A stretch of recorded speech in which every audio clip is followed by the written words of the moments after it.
Prep School, my Aunt Fanny. 2 egg whites. Cute. Let's do it from the top, people. Hey, I'm Megan Mitchell, and I'm here in the Thrive Market Test Kitchen, and today I'm going to show you 2 granola recipes, 1 savory. Did you know you can make savory granola? And 1 sweet. And I love making homemade granola because I know all the ingredients that go in. I can mix it up. I can make it taste however I want. And it's really easy, and I feel like it's less expensive. You can buy everything in bulk on thrivemarket.com and then make it however you want. But before I get started, be sure to like and comment and subscribe. And when you subscribe, it will alert you every time there's a new prep school video with me, you know. And if you're wondering what Thrive Market is, it's an online market that sells organic and non-GMO products straight to your door. Okay, let's do this. Savory granola. I am flavoring this with rosemary, but you could do any herb you like. You could do thyme, you could do sage. I don't know, but I like rosemary. Starts with oats, gluten-free oats. And you can find all the products you see in front of me at thrivemarket.com/prepschool. So don't worry, I know where to find them for you. Pistachios, and these are all raw because I'm baking them. I don't want them to already be toasted or roasted because they might burn. Sliced almonds, you could do slivered almonds, you could do whole almonds and chop them up. And so I'm using pistachios and almonds. You can use whatever nuts you like. Pecans, macadamia nuts, peanuts, I don't know. Sunflower seeds, flax seeds for a boost of protein, and I'm like, where do I go? Sesame seeds. You could use white or black. Poppy seeds. I'm using cayenne pepper. You could also use garlic powder, garlic salt, onion powder. Cumin? Sure, cumin. You can make this whatever you want. That's the fun part of granola, because sometimes I look at the ingredients, I'm like, I don't want that in there, or I don't really like that, or I'd switch that out. And then I did it because I made it at home. Pepper, salt, freshly chopped rosemary, extra virgin olive oil,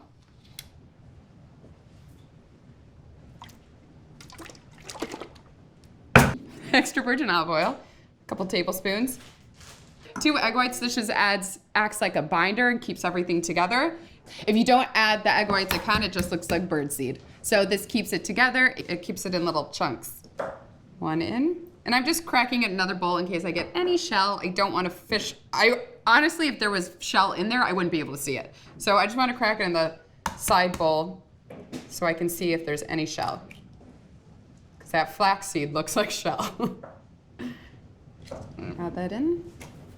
Mix it up. You may be wondering, what do you do with savory granola, Meg?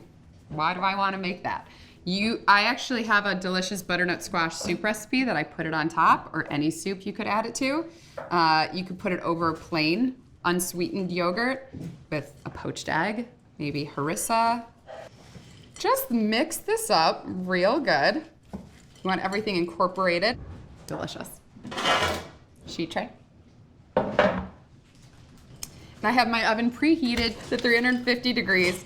You want to bake this for 20-25 minutes until golden brown, crispy, crunchy, and spread it out into an even layer so it gets all nice and toasty, roasty. That's a technical term. Let's pop this in the oven, and I'll show you what it looks like when it comes out. This is cooled. I baked it and it's cooled. This is what it looks like. Big chunks like this, you can break it up into smaller chunks. I'm gonna try it. Crunchy, salty, rosemary. I think it's really delicious. I think it's pretty good. I want you to make this. I want you to tell me if you make it. I'm gonna put it in a jar. This should keep about 2 weeks in your pantry. And then add it to, like I said, soups. You could put it over salad if you want something crunchy in your salads, maybe even like on a cheese board, like a cheese and charcuterie board. All right, I'm gonna grab another jar, I'm gonna clean up, and I'm gonna show you how to make my sweet granola. Recipe number 2, sweet granola, and I'm making a chocolate version with cacao powder. Starts off kind of the same way, gluten-free oats. And this time I'm adding coconut chips. that look like this, or you could use shredded coconut, but I kind of like the big bite you get when you use these. Untoasted, unsweetened, everything. Chopped raw almonds. And if you want to make this paleo, leave out the oats. Add different nuts, add more nuts. Go nuts with it to make it paleo. Chia seeds for added boost of protein. Flax seeds. Adding pink Himalayan salt. I always add salt to my sweet. Cacao powder. Ooh. And then I'm gonna make this wet portion in a bowl. 1/4 cup of melted coconut oil. And then I need 1/2 cup of maple syrup. If you like it a little sweeter, you could bump it up to 3/4. 1/2 cup of maple syrup. And I like that when I add the oil before, the syrup comes out like a glove. Vanilla extract. I don't know if you've seen, Thrive Market has their new vanilla extract, and it's delicious. 2 egg whites. Once again, this keeps everything together. If you're not a big chocolate fan, you could just do vanilla. You could add peanut butter and dried bananas. So you could have like peanut butter banana. Sometimes I add dried fruit, but I usually wait till after. So bake your granola and then add the dried fruit after. The possibilities are endless. So many different ways to do it. Gotta add this in. Where am I? Whisk this together. I'm gonna stir this before I add this in. Before I add my wet into my dry. Sound like a proper baker. Sound like a proper baker. I know how to bake. This granola would be great with almond milk, with yogurt and berries, as a crumble on top of like a cobbler. I like when I get think of something for the first time, I get real psyched. So funny.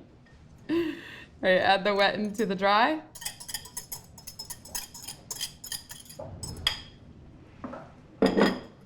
Use all of the bowls you can in your house. That's part of making granola. Just mix it together until everything's coated and covered. Looks perfection. Sheet tray. Pour it out again into an even layer. And this granola will keep for like 2 weeks in an airtight container. It smells really, really good. Just pop it in, keep an eye on it. Since it does have the cacao powder, it can burn and then it can get very bitter. So you do not want to overbake this. Flat, even layer. I'm gonna pop this in the oven for 20-25 minutes until golden brown, crispy, crunchy.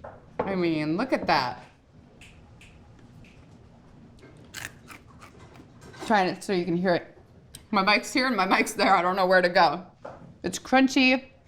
It's chocolatey. It's coconutty. It's really good. Okay, I'm gonna show you how I like to serve it up. Full yogurt, if you want. Make like a little parfait. Oh, parfait.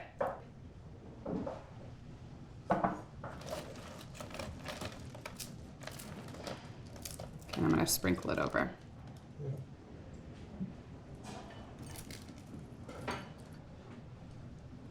Perfect little breakfast meal or lunch or whatever. Put it in a jar on the way so you can take it with you on the way to go.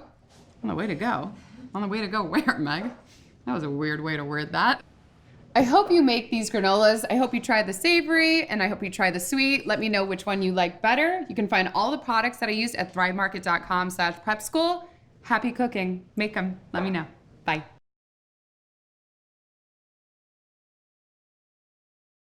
Do you just have hours of footage of me just stirring? Yeah. For just, you guys use that for your like personal stuff?